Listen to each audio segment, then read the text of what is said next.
지난주에 우리는 가늠한 여인을 통해서 예수님께서 생명의 빛이심을 함께 들었습니다. 예수님의 이 생명의 빛이심은 우리를 심판하는 빛이 아니요 우리를 구원하는 빛이시고 우리를 살리시는 빛을 말씀합니다. 예수님께서 만약에 가늠한 여인에게 내가 너를 정죄하지 아니하노니 가서 다시는 죄를 짓지 말아라 라고 이 말씀만 하셨다면, 그 삶을 책임지지 않으셨다면 이 여인의 삶이 변화될 수 없었을 뿐더러 우리에게 예수 그리스도가 우리의 구원자이십니다라는 고백이 들려오지도 않았을 것입니다. 그래서 예수님께서 12절에 나는 세상의 빛이니 나를 따르는 자는 어둠에 다니지 아니하고 생명의 빛을 얻으리라 라고 말씀하고 계십니다. 우리는 요한 1서 말씀을 통해서 이 빛을 향해 나아간다, 빛 안에 거한다 라는 말씀이 죄가 없다라는 말씀이 아니다는 사실을 이제는 알고 있습니다. 성경은 분명하게 빛 가운데 거하면, 빛 가운데로 행하면 그 아들 예수의 피가 우리의 죄를 깨끗게 하실 것이라고 말씀하고 있기 때문입니다.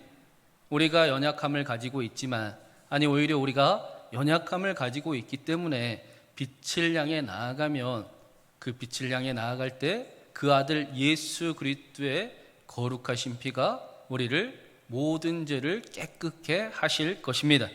그러니 빛으로 나오라라고 말씀하시는 것입니다. 죄가 빛 가운데 거한다라는 것은 죄가 없다라는 말씀이 아니라 죄를 이기게 하시겠다라는 것입니다. 죄를 짓지 않게 내가 만들겠다라는 것입니다. 죄를 이기는 삶을 맛보게끔 너의 삶을 변화시킬 것이다 라는 것입니다. 그런데 문제는 빛 가운데 거하고 빛을 향해 나아가면 우리는 더 우리 안에 어두움을 발견하게 된다라는 것입니다. 그리고 우리는 빛 가운데 나아갈수록 드러나게 되는 그 어두움의 문제들이 그렇게 불편하고 그렇게 편치 않다라는 것입니다.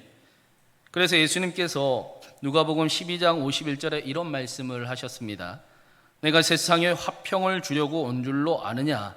내가 너에게 이르노니 아니라 도리어 분쟁하게 하려 함이로라. 예수님이 이 땅에 오신 이유는 우리에게 화평을 주시기 위함이 아니라 분쟁을 하게 하시려고 오셨다라고 말씀합니다. 이 일은 우리에게 모두에게 나타나는 사실은 실질적인 현상과 같습니다. 우리 안에 하나님이 찾아오시면 우리에게 무슨 일이 일어납니까? 사실은 우리 안에 그때부터 전쟁이 일어나기 시작을 합니다. 예수님께서는 우리를 이제는 어두움에 거하지 아니하고 빛을 향해 나아가게 만드십니다. 이제는 우리가 죽음의 권세에 속해 있는 삶이 아니라 하나님께 속한 자의 삶을 살아가게 만드십니다. 우리가 이제는 옛 썩어져가는 옛 구습을 벗어버리고 거룩한 새 옷을 입는 삶을 살아가게 만드십니다. 세상의 방법이 아니라 하나님의 방법을 고민하게 만드시고 세상의 나라가 아니라 하나님의 나라로 이끌어 가십니다. 그러니 우리는 선택을 할 수밖에 없습니다. 여전히 내 욕심과 내 탐욕 가운데 그렇게 그 자리에 머물러 있을 것이냐, 아니면 하나님의 손을 붙잡고 거룩한 삶을 꿈꾸며 나아갈 것이냐, 세상의 편에 서서 세상의 유익을 구하고 세상의 손을 잡고 세상의 나라를 구할 것인가, 아니면 하나님의 손을 잡고 하나님의 나라를 구하며 살아갈 것인가, 우리는 선택을 해야 합니다. 사랑하는 여러분, 여러분은 어떤 선택을 하시겠습니까? 여러분의 탐심을 내려놓고 예수님을 선택하시겠습니까? 아니면 어두움이 드러남이 너무나 불편해서 귀를 닫고 마음을 닫아 버리시겠습니까? 오늘 말씀에 바리새인들은 어두움이 드러나는 게 너무나 불편했습니다. 그래서 예수님께 이렇게 말을 합니다. 우리 13절을 먼저 한번 같이 읽어보겠습니다. 13절입니다. 바리새인들이 이르되 내가 너를 위하여 증언하니 내 증언은 참되지 아니하도다. 예수님께서 세상의 빛이라고 말씀하시니 바리새인들이 하는 말이 증거가 어디 있느냐? 그 말 믿을 수 있는 증거 가져와 봐라. 바리새인들은 자신들의 하인들, 고용인들조차도 예수님의 말씀을 듣고 이가 그리스도 아닙니까? 어떻게 우리가 그를 잡을 수 있겠습니까? 라는 사실을 잘 알고 있었습니다. 바리새인들도 예수님의 말씀이 맞는 것은 알고 있지만 불편하다라는 것입니다. 불쾌하다라는 것입니다. 못마땅합니다. 그래서 바리새인들은 우리가 확실히 믿을 수 있게 증거 대봐라. 우리가 드러내 보일 수 있도록, 확실히 믿을 수 있도록 증거 좀 보여줘 봐라. 자신들 안에 있는 어두움을 드러내기가 쉽지가 않았기 때문입니다.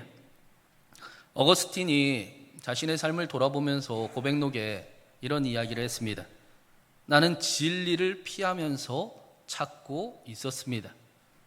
예수님을 만나기 전에는 자신 안에 숨겨진 것들을 드러낼 용기가 없었기 때문입니다. 그래서 나는 평생을 진리를 향해 나아갔지만, 그래서 수많은 종교들, 만이교에 침취해 보았지만 사실은 진리를 피하면서 진리를 찾고 있었던 것입니다. 그래서 오늘 말씀에 바리새인들도 많은 사람들이 자신 안에 있는 것들을 숨기고 감추기를 원하고, 반대로 자신의 힘으로 아무렇지도 않은 척 자신을 드러내기를 원하는 삶을 살아가는 것입니다. 자신의 힘으로 자신의 어두움을 숨기며 내가 괜찮은 사람이라고 보이려고 애쓰며 살아가는 것입니다. 꼭꼭 숨어라, 머리카락 보일라 라며 신앙생활도 힘겹게 이어가는 것입니다. 성경은 우리의 이러한 모습이 어디서 왔는가 분명하게 말씀해 주고 있습니다. 아담과 하와가 선악과를 먹고 하나님처럼 되고 싶어서 했던 행동이 하나님 앞에 숨고 하나님 앞에 감추고 하나님을 이제는 하나님이라고 부르지 아니하고, 오히려 그래서 어떻게 했습니까? 하나님을 두려워하기만 하는 그런 모습, 숨고 감추는 모습이 그때부터 시작되었다라고 말씀합니다. 우리 안에 감추고 있는 모습, 우리 안에 하나님을 두려워하는 모습, 하나님 앞에 벌거벗지 못하는 모습이 어디 있었는가? 아담과 하와의 선악과부터 우리에게 시작되었다라고 가르쳐 주는 것입니다. 예수님께서 이러한 모습을 보시고 14절에 이렇게 말씀을 하십니다. 우리 14절도 한번 같이 읽어보겠습니다.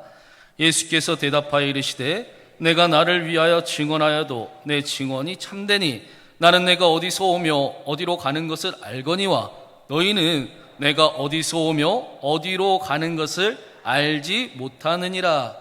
예수님께서 자신을 숨기고 감추고 또 자신을 드러내지 못하는 그런 모습을 보고 예수님을 안 믿는 모습이다, 믿지 못하는 모습이다 라고 말씀하십니다. 이 모습은 어둠에 거하는 모습입니다. 이 어둠에 거하는 자들의 삶이 어떻게 나타나느냐? 어디로 가는지, 무엇을 위해 살아가는지, 왜 살아가는지, 자신의 삶의 이유와 방향도 모른 채 살아가고 있도다라고 말씀하십니다. 그래서 예수님께서 17절에 너희 율법이라고 비꼬듯이 말씀을 하고 계십니다. 바리새인들이 선한 율법을, 그 용도를 제대로 모른 채 자신들을 높이기 위해 힘써서 살아가고 있었기 때문에 너희 율법이 뭐라고 하느냐라고 비꼬듯이 말씀하시는 것입니다. 그러면서도 바리새인들은 자신들이 율법의 최고봉이다, 우리는 믿음이 강한 사람들이다, 잘 믿는 사람들이다 라고 착각하고 있었기 때문에 너희 율법은 뭐라 하느냐라고 말씀하십니다. 바리새인들은 율법의 최종 목표가 사랑하는 일임에도 불구하고 죽을 힘을 다해 율법을 지키면서 사람을 죽이려 하고 사람을 판단하고 가늠한 여인을 지금 돌로 쳐야 됩니다라고 이야기를 하고 있습니다. 바리새인들에게는 율법이 하나님의 말씀이 아니라 이제는 자신들의 그 종교적 우월감을 높이기 위한 수단이 되어버렸을 뿐입니다. 그래서 자신들이 높아지기를 원하고 무엇이 참인지, 율법이 도대체 무엇인지, 어떻게 살아가야 되는지도 모르는 인생을 살아가고 있구나, 어둠에 거하고 있구나라고 예수님이 말씀하시는 것입니다. 반대로 그렇다면 빛 가운데로 걸어가는 삶은 어떠한 삶이냐? 빛 가운데로 걸어가는 삶은 우리의 삶의 이유를 알아갈 수 있는 삶이요, 우리가 어떻게 살아가야 되는지를 분명하게 알게 하는 삶이다라고 말씀해 주시는 것입니다. 우리 19절 말씀을 한번 같이 읽어보겠습니다. 이에 그들이 묻되 내 아버지가 어디 있느냐? 예수께서 대답하시되 너희는 나를 알지 못하고 내 아버지도 알지 못하는도다. 나를 알았더라면 내 아버지도 알았으리라. 예수님을 알고 믿고 빛 가운데로 향하는 사람들은 하나님 아버지를 안다, 진리를 알 수 있다라고 말씀합니다. 무엇을 위해 살아가야 되고, 어떻게 살아가야 되고, 하나님 앞에서 어떤 모습으로 살아가야 되고, 어떻게 해야 하나님이 기뻐하실지를 아는 삶을, 정확한 방향을 알고 있습니다.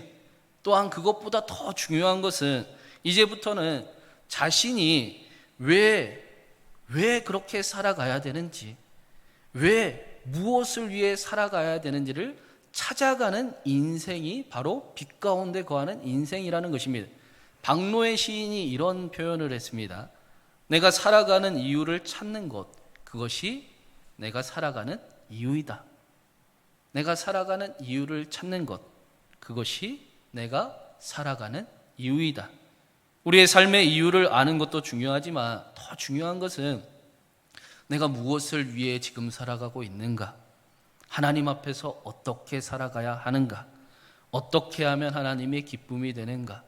어떻게 해야 내 삶의 이유와 내가 누구인지를 알 수 있을까라고 날마다 하나님과 함께 그 삶을 찾아가는 것이 훨씬 중요하다라는 것입니다.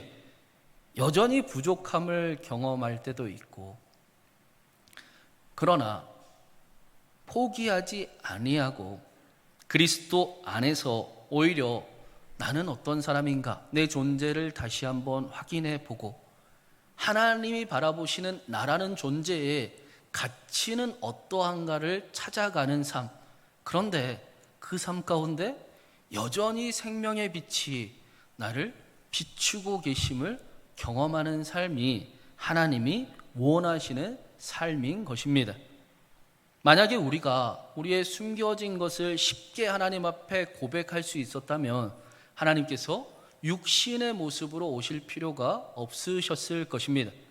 만약에 우리가 하나님을 신뢰하여 하나님 앞에 모든 것을 자백할 수 있었다면 예수님께서 십자가에 달려 죽으실 이유도 없었을 것입니다.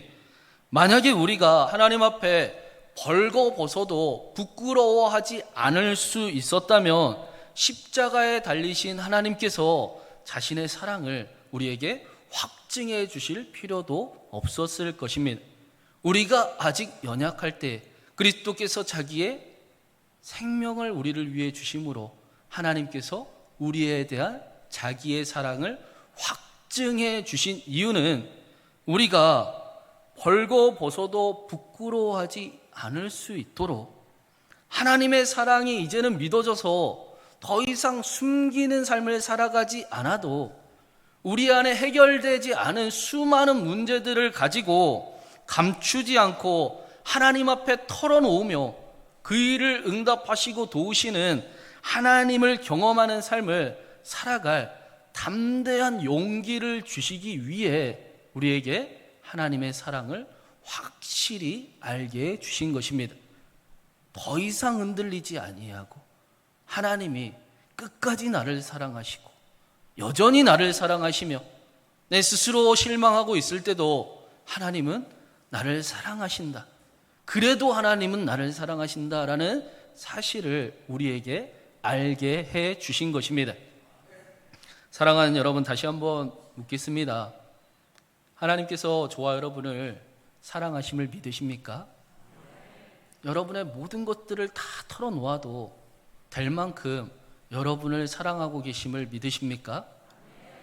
성경에 태초에 창조된 사람의 모습이 어떠했는가? 창세기에 보니 아담과 하와가 벌거벗었으나 부끄러워하지 않았다라고 말씀하고 있습니다. 하나님이 우리를 처음 창조해 주신 그 모습처럼 예수 그리스도를 통한 담대한 용기가 있기 때문에 벌거벗어도 부끄러워하지 않는 저와 여러분의 삶이 되기를 간절히 바랍니다. 저와 여러분 안에 스스로 해결할 수 없는 수많은 문제들을 더 이상 감추며 혼자 끙끙대는 것이 아니라 하나님 앞에 자백하고 하나님의 도우심을 구하며 그때 생명의 빛을 비추시는 하나님을 경험하는 저와 여러분이 되기를 간절히 바랍니다. 스스로 부끄러울 때조차도 도울 분은 하나님이시고, 아니 도와주실 힘은 하나님밖에 없어서 나는 하나님이 필요합니다. 하나님 나와 함께하여 주시옵소서. 그렇게 사랑하는 하나님께 도움을 요청하는, 그렇게 하나님의 사랑을 확신하며 나아가는 저와 여러분이 되기를 주님의 이름으로 축원합니다. 그렇다면 우리가 어떻게 생명의 빛을 얻을 수 있는가? 누가 생명의 빛을 가지며 살아가는가? 우리 12절 말씀을 다시 한번 같이 한번 읽어보겠습니다. 예수께서 또 말씀하여 이르시되 나는 세상의 빛이니 나를 따르는 자는 어둠에 다니지 아니하고 생명의 빛을 얻으리라. 예수님께서 세상의 빛이신데 모든 사람에게 허락된 빛이지만 모든 사람의 생명의 빛을 얻는 것이 아니라 예수님을 따르는 사람만 생명의 빛을 얻게 된다라고 말씀하십니다. 예수님을 믿는 사람이 아니라 예수님을 따르는 사람이 생명의 빛을 얻게 됩니다. 여기 따르다라는 단어는 함께 가다, 동행하다라는 뜻입니다. 예수님과 함께 예수님을 닮아가는 사람에게 생명의 빛이 비치게 되는 것입니다. 여기 우리가 우리 자신을 이기고 우리 자신을 지키는 비결이 여기에 들어 있습니다. 이 이야기가 좋은 애가 될 것 같아서 소개를 해드리려고 합니다. 분당에 보면 만나교회라는 교회가 있지요. 거기에 김병삼 목사님이라는 분이 담임 목사님이신데 이 목사님 이야기예요. 이 목사님이 한 번은 브라질에 집회를 가셨대요. 그리고 집회가 다 끝나고 3일 정도의 시간을 초청해 주신 목사님이 관광을 시켜주시더래요. 그런데 하루는 관광을 다 하고 저녁 식사를 하는데 굉장히 되게 큰 식당이었나 보죠. 그 앞에서 브라질의 유명한 쇼를 보여주더래요. 다른 쇼는 그냥 그랬는데 삼바가 그렇게 볼만했다라고 합니다. 여러분 삼바를 아십니까? 그 자리에 그 미국에 있던 그 목사님의 아들이 함께 있었어요. 맨 앞자리에서 그 삼바를 식사를 하면서 구경을 하고 있었습니다. 제가 이 삼바를 궁금해서 이야기는 들었지만 찾아보니까 목사님의 말씀대로 정말 날씬한 여인들이 옷이 어디 있는지 모를 정도로만 걸치고 속살을 다 드러내면서 매력적인 춤을 추고 있습니다. 궁금하신 분은 한번 찾아보시기 바랍니다. 목사님 이야기가 여인들 얼굴은 하나도 안 보이고 그 몸매가 얼마나 매력적이었는지 몸매만 보이더래요. 그런데 문제는 춤을 추던 그 삼바의 여인이 앞에서 관람하던 한 사람을 데리고 위로 부르더래요. 누가 올라갔겠습니까? 목사님은 보시면 본인 말씀으로도 이렇게 머리도 벗겨지시고 별로 올라갈 그런 모습이 아니어서 그 옆에 있던 아들을 데리고 올라갔대요. 그리고는 춤을 아들에게 그 여인이 가르쳐 주면서 아무것도 입지 않은 그 허리를 이렇게 붙잡게 하더래요. 그리고는 또 흔드는 것을 가르쳐 준다고 엉덩이에 이렇게 손을 이렇게 붙잡게 하더래요. 목사님의 아들이 얼굴이 새빨가지기 시작을 했습니다. 여기서 따라해야 되느냐, 그만 따라해야 되느냐에 따라서 천명의 분위기를 좌우할 상황인 것입니다. 아들이 당황스러운 마음에 아버지 목사님을 이렇게 쳐다봤더니 아버지 그 목사님이 야 어떻게 하겠냐 그냥 따라해라 라는 식으로 손짓을 이렇게 했대요. 그 아들이 어쩔 수 없이 그 여인의 허리를 붙잡고 얼굴도 제대로 못 보고 이렇게 따라하고 삼바를 쳤다라고 합니다. 그리고는 끝나고 소감을 이야기하는데 이런 이야기를 합니다. 엄마 아빠 이 기분을 아세요? 19금 드라마를 엄마 아빠 앞에서 보고 있는 이 기분을 아십니까? 이게 뭔지 아세요? 그런 이야기를 했대요. 우리가 정확히 누구와 함께하고 누구인지를 아는 것이 굉장히 중요한 것입니다. 예수님을 따라가면 우리가 살아갈 이유를, 내가 누구인지를 알게 될 터인데, 우리의 연약함을 이길 수 있는 것은 우리의 열심이 아니라 우리가 누구인지를 정확히 아는 것, 우리가 그리스도인이라는 사실을 아는 것, 내가 지금 누구와 함께 살아가는가를 아는 것, 내가 우리의 가정에서 좋은 아빠이고 좋은 엄마이고 좋은 남편이고 사랑하는 아들이고 사랑하는 딸인 것을 분명히 정확하게 아는 일이 우리를 지킬 뿐 아니라 이길 수 있는 힘으로 나타나는 것입니다. 예수님과 함께 우리의 존재를 정확히 확인하는 일들이 바로 우리의 연약함을 이길 힘으로 우리의 삶에 나타나게 됩니다. 그래서 예수님께서 예수님을 따라가는 사람들, 빛을 향해 나아가는 사람들, 그래서 자신이 누구인지를 정확히 알아가고 그 삶을 찾아가는 사람들에게 생명의 빛이 임하리라, 생명의 빛을 얻으리라. 자신이 누구인지를 아는 사람이 생명의 빛을 얻게 될 것이다 라고 말씀하는 것입니다. 그렇다면 마지막으로 예수님을 따라가는 것은 무엇인가? 예수님은 어떠한 삶을 살아가셨는가? 오늘 말씀에 특별한 단어가 하나 등장을 하고 있습니다. 우리 마지막으로 20절 말씀 한번 같이 읽어보겠습니다. 이 말씀은 성전에서 가르치실 때에 헌금함 앞에서 하셨으나 잡는 사람이 없으니 이는 그의 때가 아직 이르지 아니함이었으리라. 이 헌금함이라는 단어가 여기에만 유독 등장을 하고 있습니다. 다른 데서는 성전이라는 표현을 써요. 그런데 이 헌금함은 성전 안에 있는 여인의 뜰에 항상 두어져 있었습니다. 사람들이 항상 다니는 길목에 성전을 들어가려면 거쳐야 되는 곳에 헌금함이 있었습니다. 그래서 이 말씀은 사내들인 공예가 그 장소에 함께 있었기 때문에 그럼에도 불구하고 예수님의 때가 이르지 아니하여서 잡히지 않았음을 보여주시는 장소의 중요한 의미도 있지만, 그것보다 오늘 말씀에 우리가 함께 나누기를 원하는 것은 이 헌금은 어떤 것입니까? 헌금은 구별하여 드리는 것을 이야기하는 것입니다. 하나님께 자신을 대신하여 바치는 것, 드리는 것을 헌금이라고 말씀을 합니다. 예수님께서 우리에게 생명의 빛을 얻게 하시겠다라고 말씀을 하셨습니다. 그리고 우리가 생명의 빛을 얻을 수 있도록 예수님이 자신의 생명을 하나님께 바치셨습니다. 예수님에게 있어서 헌금이란 단지 자신의 일부를 구별해서 드리는 것이 아니라 자신의 전부를 드리는 것이었습니다. 예수님에게 있어서 헌금이란 자신의 것의 일부를 드리는 것이 아니라 자신의 삶 전체를 드리는 것이었습니다. 그렇다면 예수님을 따라간다라는 것은 어떻게 살아가는 것이겠습니까? 가장 귀중한 헌금이라는 글을 마지막으로 소개를 해드리겠습니다. 어느 교회에 주일 예배 때 있었던 일입니다. 그 교회가 우리 교회처럼 헌금 시간에 헌금 바구니를 돌렸던 것 같아요. 그런데 헌금 바구니를 한번 분명히 돌려서 헌금을 걷었는데 헌금 바구니가 한 번 더 도는 거예요.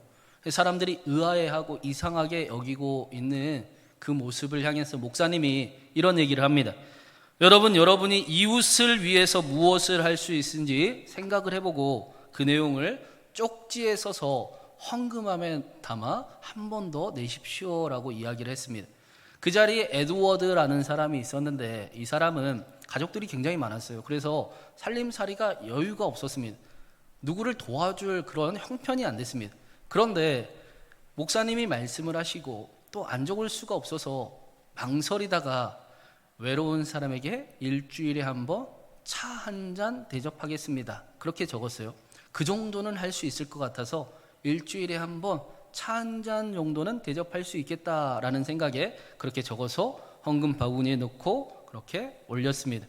그런데 이분에게 이 쪽지의 내용이 그냥 적은 게 아니라 하나님께 드린 것이고 하나님이 보셨을 것이라는 마음이 드니까 그대로 안 할 수가 없는 거예요. 그래서 쪽지에 적은 대로 일주일에 한 번씩 외로운 사람을 찾아가서 차를 한 잔씩 대접을 하기 시작을 했습니다.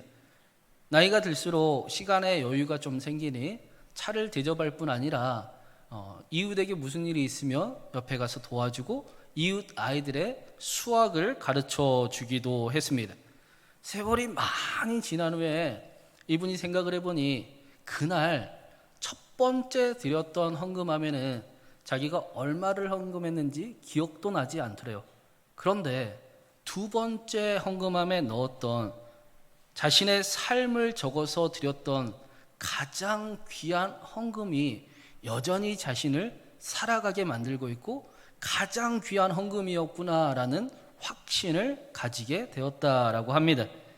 예수님을 따라간다라는 것은 이러한 삶을 이야기하는 것입니다. 우리의 애물을 드림도 중요하지만 우리의 삶을 드리는 것, 말로만이 아니라 삶으로 예수님을 살아보는 것, 그것을 예수님을 따라가는 것이라고 말씀합니다. 사랑하는 여러분, 말로만이 아니라 삶으로 예수님을 따라가는 저와 여러분이 되기를 간절히 바랍니다. 우리는 예수님을 따라가는 삶 속에 우리가 누구인지를 분명히 알게 될 것입니다.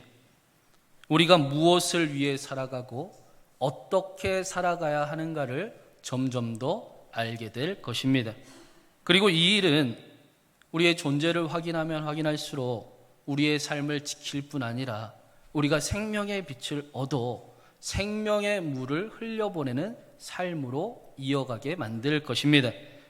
사랑하는 여러분, 한 주간 예수님과 함께 예수님을 따라가는 저와 여러분에게 생명의 빛이 비치고 그 생명의 빛이 우리 안에 넘쳐서 생명의 물을 우리의 가정과 우리의 삶의 자리와 우리의 교회와 이 나라와 열방에 흘려보내는 저와 여러분이 되기를, 우리 신광교회가 되기를 주님의 이름으로 축원합니다.